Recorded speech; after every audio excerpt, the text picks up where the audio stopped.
kick is blocked. Appalachian State has stunned the college football world. One of the greatest upsets in sports history. 17 seconds, high formation now. Here's the snap. Winston rolling right. Throws the pass on the end. It's caught! It's caught! It's caught! Touchdown FSU! Kelvin Benjamin. Knowles retake the lead with 13 seconds remaining. Tagovailoa trying to make up for it. Fires to the end zone. Touchdown! Alabama wins! What's up, everyone? I'm Mike Settle. This is the Lateral Live solo show today. Dustin is not with us, so I'm gonna try to get you in and out of here as quick as possible. Well, it's gonna be a little difficult because this week is just slam full of games to watch and care about and dive into, no matter who you root for. So I think it's a very interesting week of college football. I can't wait to talk about it. Last weekend, obviously, we kind of touched on it on the show where maybe not the best slate in the world, but sometimes those are the ones where chaos happens. Nothing crazy really happened, but there were some interesting results. Number 2 team in the country, as far as right now anyway, Cincinnati gets a scare from Navy, which is, again, we talked about it in previous weeks. Cincinnati has to be perfect. And this is really the first time they haven't looked like one of the top 5 teams in the country. And because of that, people are kind of wondering what they are. Look, I think every team is allowed a hiccup game, especially if you win that game. And I know Cincinnati's not a Power 5. They're a group of 5, so they have a little less leash. But I do feel that Cincinnati still has earned their place. The college football playoff rankings, the first set of them come out this coming up Tuesday. And when that happens, I expect them to still be in that top 4. But they need to look a little bit better as the season goes on than they did against Navy. And that's an improving Navy team. I'm not making excuses. But I just feel like Cincinnati having that scare, it could be a little bit of a wake-up call to, hey, you're going to have to actually come to play every week. And now they need to kind of start dominating everyone that they play. So that's an interesting result. But Cincinnati does win that game. I feel like a lot of people talked about it as if Cincinnati lost. Cincinnati beat Navy. They're moving on. Navy won last night. So, I mean, again, maybe Navy's turning the corner. It's just hard to kind of gauge everyone's feelings on Cincinnati until Tuesday when those playoff rankings come out. Speaking of the playoff rankings, Penn State won't be high in those after losing in 9 overtimes last week. Look, this new overtime system was put in place to prevent this from happening, and it ended up happening anyway. I know the NCAA and everybody came out, or the football part of that anyway, came out and said, "Oh, this was the intended result," and I don't buy that for a minute. 9 overtimes is ridiculous. This is basically football's version of penalty kicks. And while I was a fan of it in the offseason, seeing it play out in that manner makes me question exactly what we're doing with this overtime system. I feel that while Penn State and Illinois was fun for a little bit, it's kind of not to the benefit of the student athlete. Look, it's clear Sean Clifford was not healthy last week. That Penn State offense struggled against a really bad Illinois defense at home in Happy Valley. So going to 9 overtimes with that team is a little bit of I think Penn State is not what we were hoping they would be, because this Big Ten East race is so close and so tight that they really needed that win going into their game this week, which is one of the big ones, and it's lost a little bit of its luster because of that. Also, I think James Franklin is playing his hand. This may be the right season to amicably split. I think James Franklin needs to change the scenery, and Penn State needs to change the scenery. They've both maybe done all they can do with each other, and it's time to look elsewhere and just see what's out there. I don't think there's any issue with that. So that'll be interesting to monitor going forward. But they got a big game this week on the road. It's going to be a tough ask, especially after losing to that really bad Illinois team last week. We mentioned Wake and Army. Man, Wake hung 70 points last week. I still think this defense is a little shaky. As a Florida State fan, I'd like to play them again because I think it would be a little different at least. But make no mistake about it, Wake undefeated. They've scored 70 points on Army. They have their toughest games ahead of them. But a lot of people, Wake's not that good. Hey, I'm here to tell you, if a Power 5 team goes undefeated in season play and wins their conference, they're going to the playoffs. So maybe time to start thinking about an undefeated Wake Forest team. Now, I don't see that happening. I think there's a couple slip-ups here coming up. They play they play North Carolina State. They play Clemson. But Wake is a team to still look out for, unfortunately, because, they're kind of a program that just doesn't care. But Dave Clawson has done a fantastic job there as the head coach. A lot of people wonder why he's not looking for bigger jobs. I think it's because he's very happy at Wake. And, that can be a thing. Maybe not every coach wants to have the LSU job and all the stress that comes with it. Wake seems like a very low-stress job where you can win some football games. And if you win 8-9 games a year, you're the king there. And I think that's an important thing. So Matt Wells got fired from Texas Tech. This shocked me a little bit. I kind of talked about it way early back in the season where I thought that could happen, but they haven't looked that bad. They've been competitive in every game. That one shocked me. And it seems the players have come out and said, we didn't really want this. Now, your players aren't always the best indicator of who should be your head coach, but make no mistake about it. They play hard for Matt Wells. And I think that's interesting kind of this week where they have a really tall task and facing Oklahoma. Will they play for their coach that just got fired? Will they kind of shell and pack it in? I don't know. But I do think the Texas Tech job is interesting because it's with Houston coming into the Big 12, it's not the best job. It's not one of the better jobs. It's really not. It's a hard job.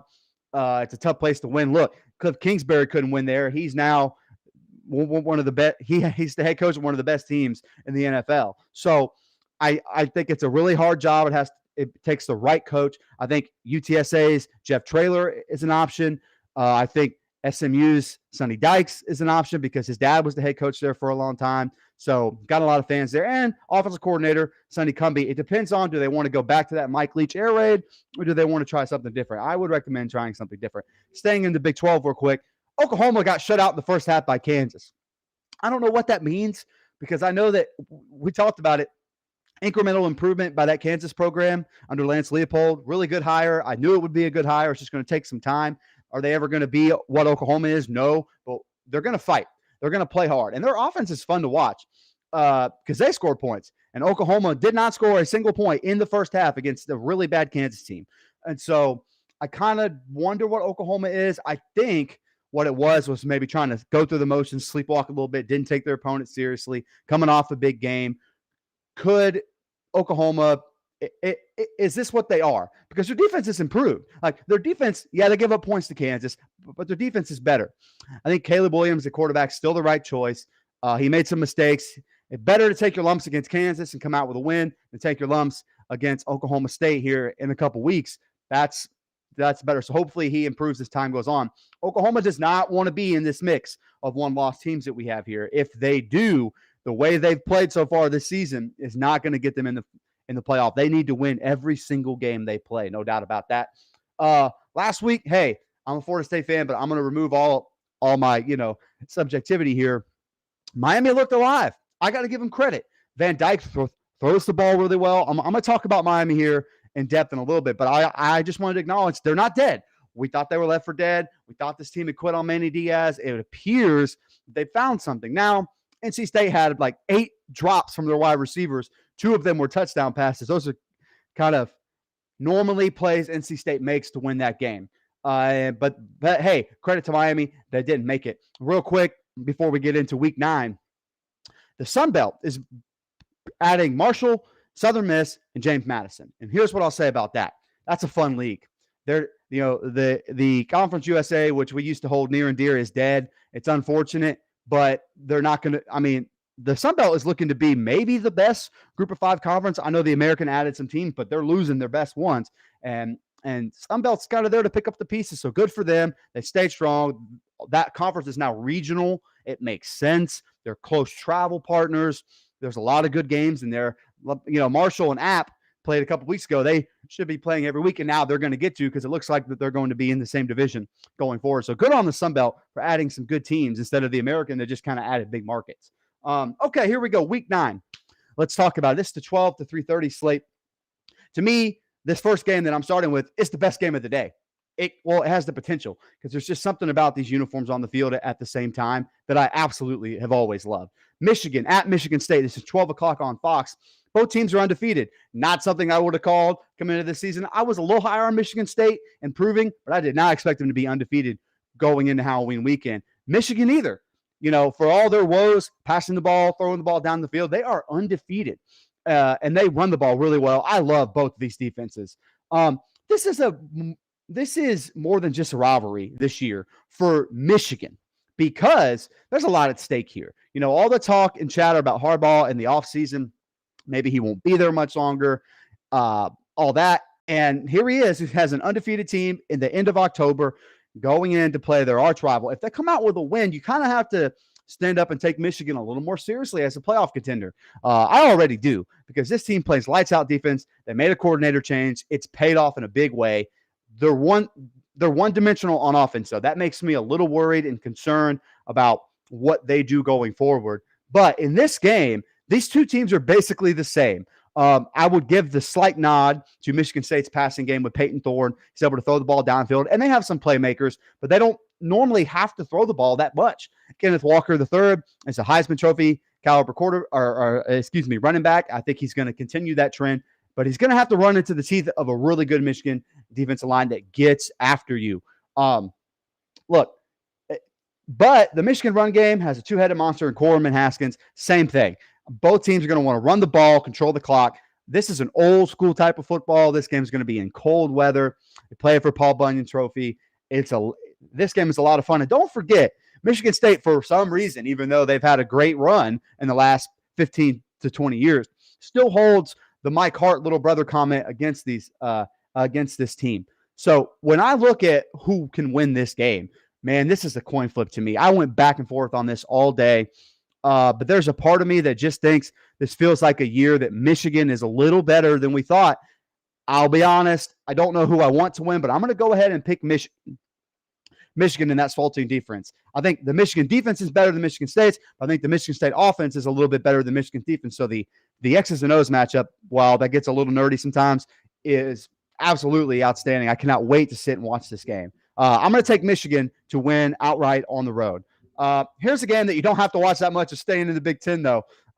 If you love brutal offense, low scoring, the over-under on this is 37 points. That's the second lowest in modern college football history. 12 o'clock ESPN, Iowa at Wisconsin. Both of these offenses stink to high heaven. They have two bad quarterbacks in Mertz and Petrus. Here's what this game comes down to. Two really good defenses. Two great defensive coordinators. Iowa has 21 takeaways on the season. Now, their luck kind of ran out against Purdue a couple weeks ago, but I still think this is a pretty good football team when Iowa can control the game, when they control the line of scrimmage. They're going to have a hard time doing that against Wisconsin. And when Wisconsin's won 3 games in a row, they're on a win streak. They're at home. I just don't trust this Iowa offense, but I don't trust this Wisconsin offense either. I'm going to give this game to Wisconsin on the simple fact that they're at home against this Iowa team that I saw get exposed by Purdue, who Wisconsin just beat.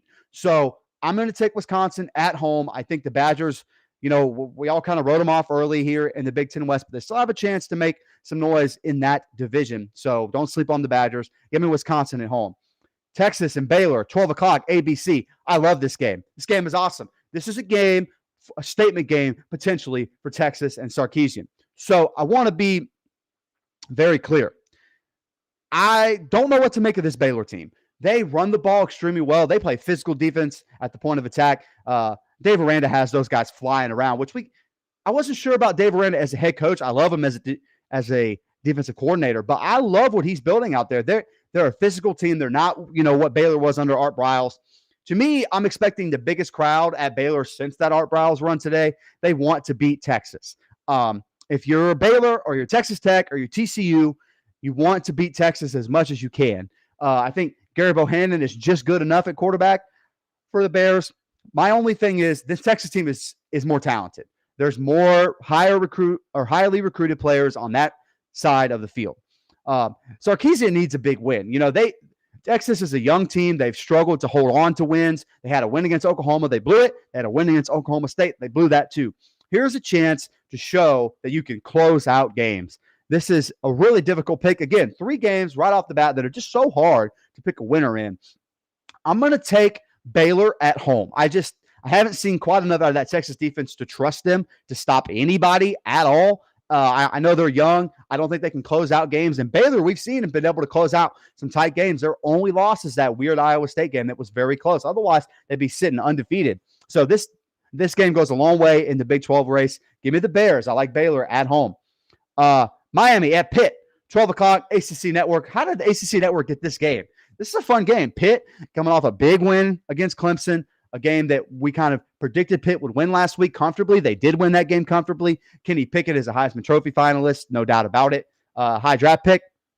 So can Miami keep the momentum going, though? I was impressed by how they played last week. Now, I still don't think they're this, great Miami football team that we all know and love, but Van Dyke is a better passer as far as accuracy and throwing down the field than even De'Aaron King was. They found something in the running game, late last week. My only problem with this game for Miami is that their roster is just so depleted. They have injuries all over. They have people in the transfer portal, and there's some COVID related. So they've had some stuff go on there at Miami. Will they rally? Bubba Bolden, who's one of their best players, he's out. This is an old school Big East rivalry. They carried over to the ACC. They're both in the Coastal. I love this game when it's played Thanksgiving weekend. I don't know why they switched it. It was kind of a fun little, pseudo rivalry for those two programs. Don't quite know why they got away from that.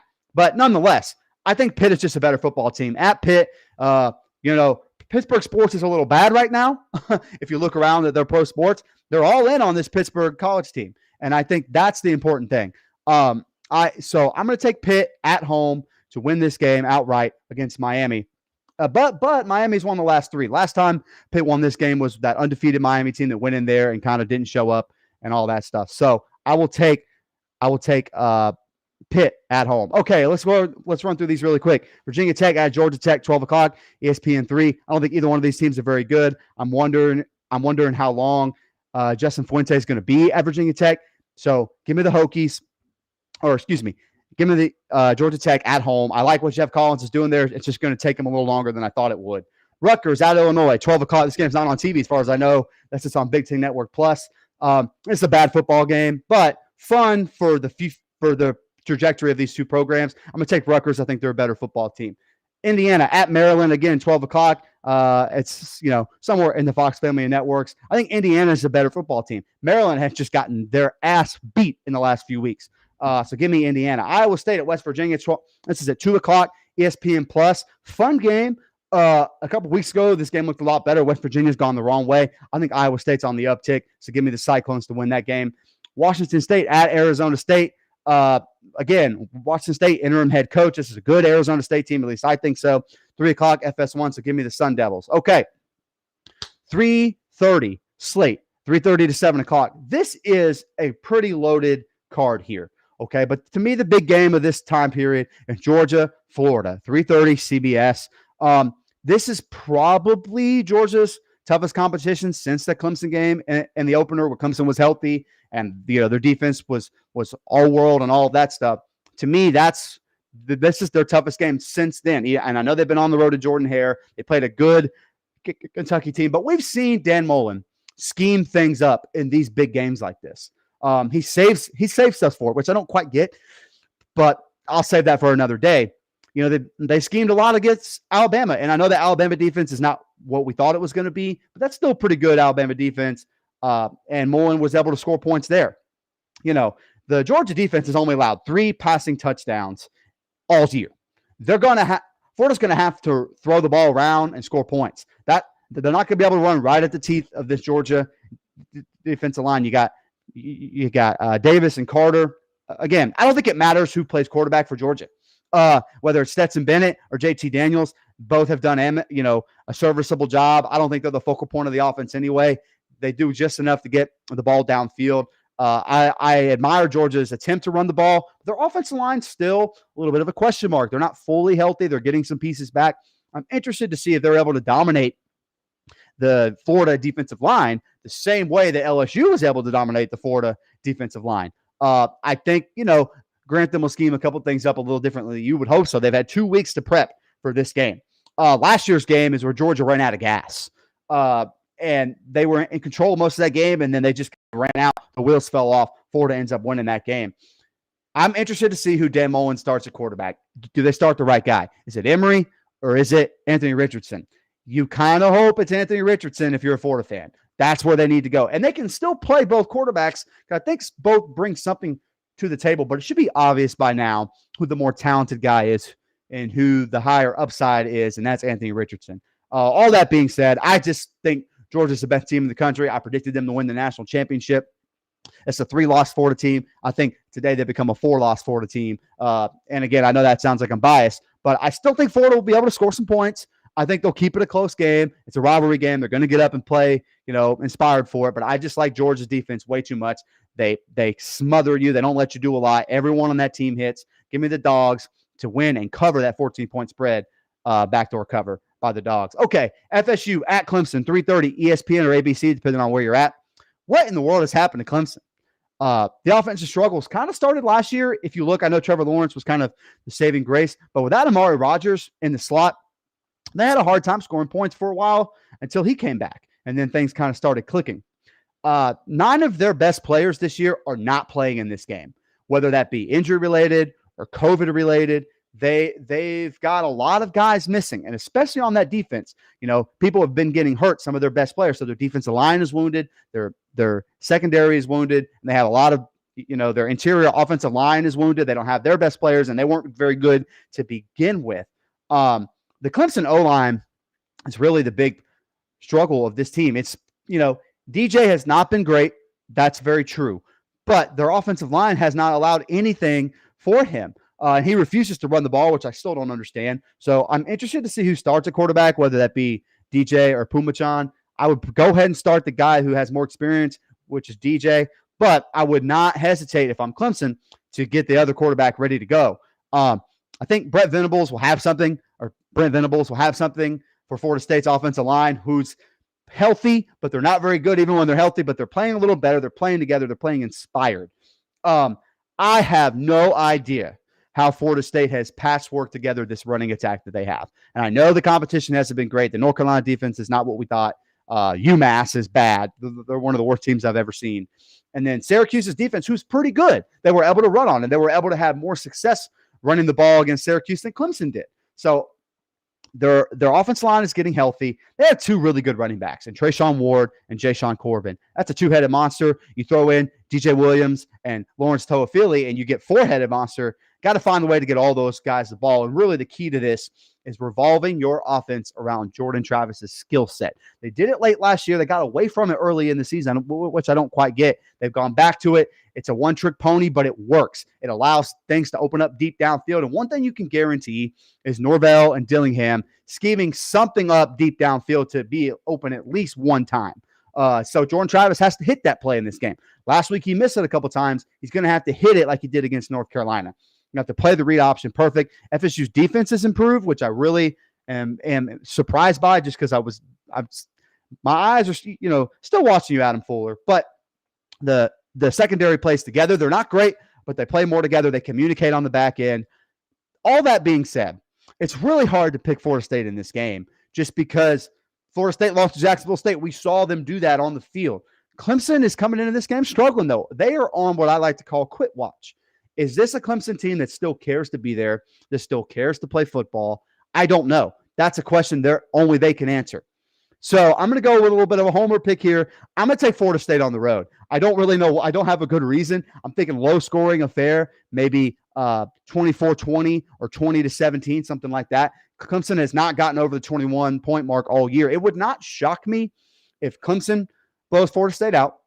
It would not shock me if Clemson rolls over and Florida State has a margin of win. So, nothing would shock me in this game. I think it will depend on Florida State's offense's ability to score points. And I think they score just enough. Give me the Noles, which I can't believe I'm doing, because I normally when I pick against them, that's when they do well. So here I am.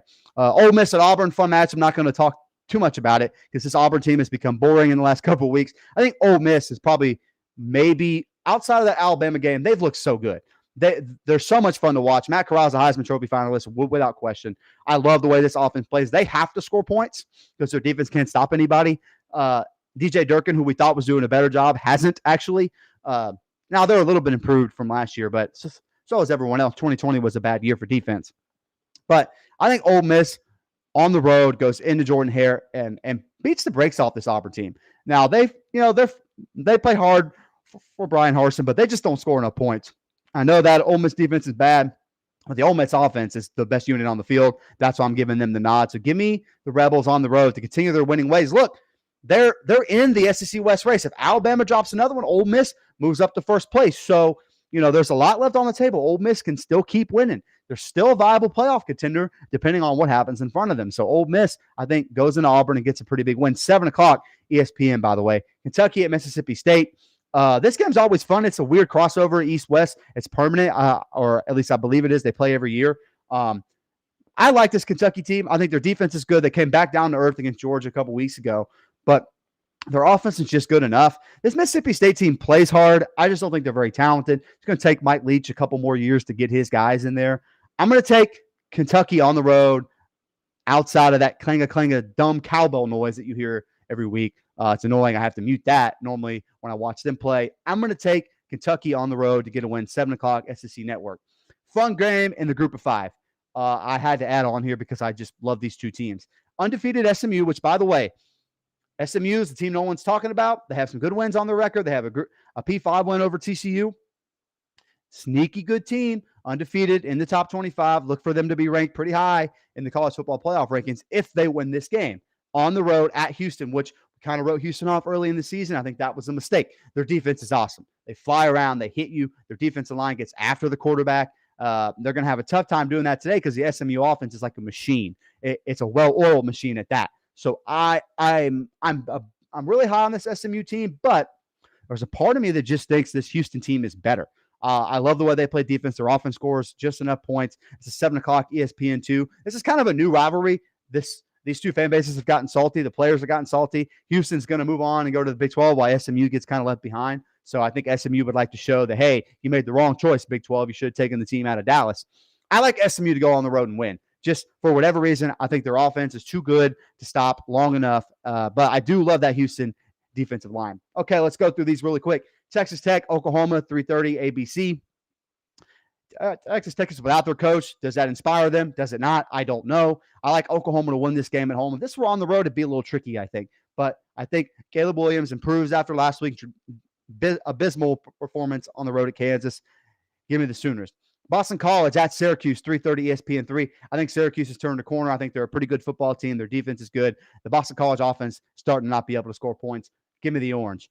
Purdue at Nebraska, 3:30 ESPN2. Fun game in the Big Ten. I think Purdue's just a better football team. It's unfortunate for Nebraska. This would be a good win for Scott Frost to go get because it is gettable.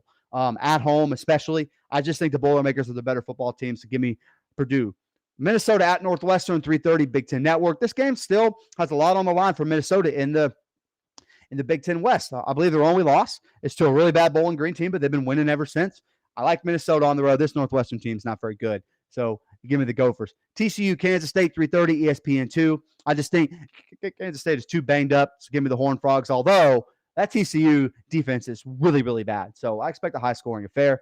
Wyoming at San Jose State. Fun game in the Mountain West if you're into that kind of stuff. 4 o'clock FS2. I'm going to take Wyoming on the road. I think they're a better football team. We were a little too high on San Jose State after a COVID year. UTEP at FAU. This game's awesome.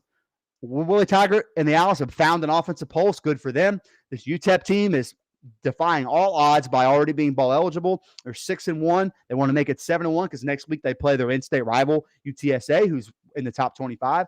That could catapult them into the top 25, which is, again, a mind-blowing season. I like the Owls, though. At home, they found an offense. They found a quarterback. I'm going to take Willie Taggart to get this win. But it wouldn't shock me if UTEP won that game. Oregon State at Cal, 7 o'clock. This game is yuck. I'm still going to take the Beavers, though, over Cal. Okay. There's really only one big-time night game this week, and that's Penn State at Ohio State, 7:30 ABC. This game loses a lot of luster after last week. It just does. Because Penn State losing to Illinois, especially this version of Illinois, is not a very good look. But that being said, I still think Penn State can do some things that gives the Ohio State defense trouble. But if you look at what Ohio State's done since the coordinator change, they're one of the top 25, 30 defenses in the country. They've improved so much. The offense is finally clicking. CJ Stroud looks great. They have the best receiving core in the country. The Penn State team just lost to Illinois. I can't stress that enough. So this is a 2-loss Penn State team. Some of the luster is off this game. I think this will knock Penn State out of any kind of Big Ten East contention. So give me the Buckeyes at home. I like them to win big. By the way, this gets Master Teague back, so they'll have Trevion Henderson and Master Teague for Ohio State running the ball. I think it's going to be really hard to stop, even though I do like the Penn State defense. I just think they break The best red zone defense is Penn State in the country. The best red zone offense in the country, Ohio State. So that's a battle of wits there that I like Ohio State to win. Ohio State's won 5 in a row after that weird Penn State game that they lost a couple years ago. James Franklin, this could be his swan song against Ohio State. So going out with a win, who knows? Maybe he will, but I'm going to take the Buckeyes to win and win pretty big. Okay, a couple more games tonight, and then I'm going to get you out of here because I've talked by myself for 30 minutes, and I'm already tired of listening to me. North Carolina at Notre Dame, 7:30 NBC. Look, I'm looking to see if North Carolina's on quit watch. Now after a bad loss against Florida State, they bounced back, beat Miami. What is Mac Brown's future there? Is he still all in for a couple more years, or is there kind of some setup to see if there's a head coach in waiting situation there? I'm not sure. I'm really interested. I don't know what happened to this North Carolina defense. They weren't great last year, but they made plays. This North Carolina defense just doesn't make plays. You saw how many points they gave up to Florida State and Miami in back-to-back weeks. They have bad offensive line issues that they're not able to run the ball with a lot of success, and they're not able to protect Sam Howell, so he gets flustered and throws the ball in all kinds of crazy ways, and that's what's led to some of these turnovers. And everyone has written Notre Dame off. They're only losses to the number 2 team in the country. That's a pretty good loss if you're going to have one. All they've done is win since then. Con Williams has improved since the start of the season. Notre Dame defense is improving week to week under Marcus Freeman. I don't know which quarterback will play for Notre Dame, but can Sam Howell get Josh Downs more involved, more explosive plays? This Notre Dame defense is not good, but it's improving, like I said. So their mutual opponent is Florida State, and Notre Dame had a lot of success against that Florida State defense. North Carolina did not. I just think that Notre Dame's a better football team. They're at home. It's at night. So give me Notre Dame to continue its winning ways. Look, again, I know no one wants to hear this, but one-loss Notre Dame team looks a little juicy to the playoff committee if no one else is there. They're not in the thick of it right now, but they could be by season's end. It's an interesting team to watch. Louisville at North Carolina State, 7:30 ACC Network. NC State coming off a bad loss against Miami. Still can't quite wrap my head around that one. This Louisville team has improved since they lost like 3 in a row after the Florida State game. They bounced back a little bit against Boston College. I just think NC State's defense is too good. So give me the Wolfpack. UCLA at Utah, 10 o'clock, ESPN. This is a really fun game. UCLA with a heartbreaking loss last week had a chance to win the game with their backup quarterback. Guy throws a pick. He still looked really good in that short amount of time, so I expect UCLA to be around for a while. I just think this Utah team is on a freaking mission, man. So give me the Utes. I think they can still win the Pac-12 South and win the Pac-12 overall, which may not be good for the playoff resume because they have 2 losses. Virginia at BYU. This is the Bronco Bowl, the Bronco Mendenhall Bowl. He's going back to Provo. He spent a lot of time there. I just think BYU is a better football team. I don't think this Virginia defense is any good at all. Their offense can score points, but I think the BYU defense will hold them in check. So give me the Cougars to win at home. Fresno State, San Diego State, 10:30, CBS Sports Network. Fun game in the Mountain West. A lot on the line. Brady Hoke has San Diego State ranked in the top 25. What is happening? I don't get it, but they play a very boring style of football. I think they continue that here, though, and win. They have the best punter in the country. I know that sounds like a stupid stat, but this punter is going to be drafted in the first 2 days of the NFL draft. He's such a weapon. So give me the Aztecs to win at home and continue to be ranked out there in the Mountain West. And finally, this game is really bad. Don't watch it unless you just like punishing yourself. 10:30 FS1, Washington and Stanford. Washington's bad. I think they hired the wrong coach and Jimmy Lake. It's not working. They have no offensive pulse. They almost lost to Arizona, who's the worst team in FBS. Give me Stanford at home to win big. Okay, I got you in and out of here in 35 minutes, so I thought that was pretty good. Listen, this is a great slate of games. I'm going to go ahead and call this a plant your ass Saturday, which means you should not move from the couch unless you absolutely have to. Plant your ass with a cooler of your drink of choice and just enjoy this game of day or this day of games. I mean, if you missed earlier, the big Michigan State game is awesome. Go watch, that's a lot of that's a lot of bad blood there with those 2 teams and programs. I expect that game to be absolutely great. And again, just a lot of really fun games this week after last week's. That was like, picking up the trimmings after somebody already ate. This is a full buffet, baby. I can't wait to sit down and watch it. I want to thank everyone for watching, following along. I appreciate you guys sharing this. I'll see you next week. Don't know if I'll have Dustin with me or not, but either way, I will see you next week on the Lateral Live.